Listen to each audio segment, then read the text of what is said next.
What's up, everybody? We're experimenting with a new microphone,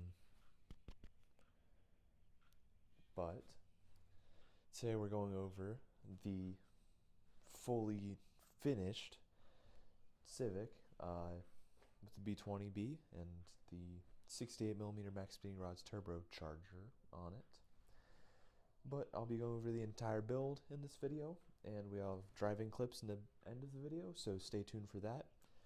And before we get into any of this, leave a like and subscribe if you enjoy the content. And without further ado, I'll jump right into it. To start things off with this build, we will start with the main focus point, that being the Max Speeding Rods GT82 turbocharger. It's one of their cheapest turbochargers, and I wanted to have it be a more budget build, so it can be, well, for one, affordable for me, and for two, affordable for anybody watching if they want to turbocharge their B series car, or even use it as a base for any NA car that can just be turboed, because it really isn't all that terribly difficult. You just have to plan out what you are going to do. But I started with this Max Speeding Rods GT82 Turbo. The part number is right there. But cheap turbo, and the exhaust setup is pretty simple, as you can see. It goes onto a V-band clamp that is from Summit Racing right here in Ohio. I drove up there one day and picked this and this exhaust pipe up. This exhaust pipe needed to be clearanced, as you guys can see. Otherwise, it is perfect.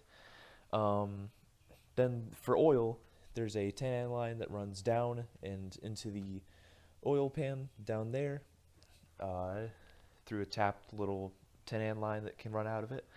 Then we have this feed line that runs to the back of the block, and it runs into the T that comes off of the oil pressure sensor, I believe that it is called. Essentially, it's just a sensor that goes, or can feed oil out of. You put a T on it, you put the pressure sensor on one side, and put the feed line off the other side. It's pretty simple, but it does leak a little bit. For anybody else's build, I would recommend putting some sort of thread tape on there. That would just seal it up and make sure it doesn't leak. This turbo is sitting on a eBay top mount manifold, which is the worst manifold that I could have bought. I should have entirely bought a ram horn or something. It would have made making an exhaust easier, and it would have made it not a hassle to take on and off. But regardless, I bought it, and I had to drill out all these holes for the bolts to fit through. Half of them barely fit, but it works. When I first put it on, I used the gasket that came with it. Big mistake. It blew out after the first few drives. I went to O'Reilly's and picked up a solid metal manifold, and it has had no issues since then. That's why you buy quality and not cheap stuff. That's why it is not a cheap turbocharger. It's a cast manifold. It doesn't really matter. It'll not crack, theoretically. But next we'll move on to the charge piping running to the intercooler.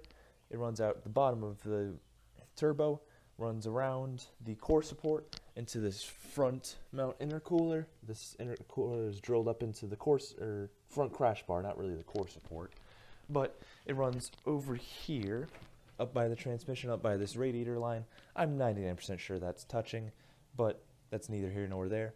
I had to relocate this coolant overflow tank with a longer hose, and it just bolted directly into this. It was kind of like this. I could have put it here, but I put it right here since it's sitting down lower more, because I do intend on putting the hood back on this car. But the charge piping runs up, and it goes to this knockoff eBay HKS blow-off valve. Blow-off valve works perfectly. It sounds amazing under boost, which you'll hear later today if you listen closely. It's not super loud compared to this boom tube, pretty much, but I had to use an adapter to get this onto the throttle body. And right here is a breather that ran to the intake for stock, but I just put a breather on here. That's what my buddy's running on his, and it works perfectly fine, and I've had no issues with it. But after that, we will get into the fuel system of this car. We are running 1000cc injector dynamics fuel injectors, and we are running a 340 fuel pump. I parked incredibly close to the Corvette today, but a 340 fuel pump and the gutted rear end of this car, but it actually is a way overkill fuel system for what I'm running on this car.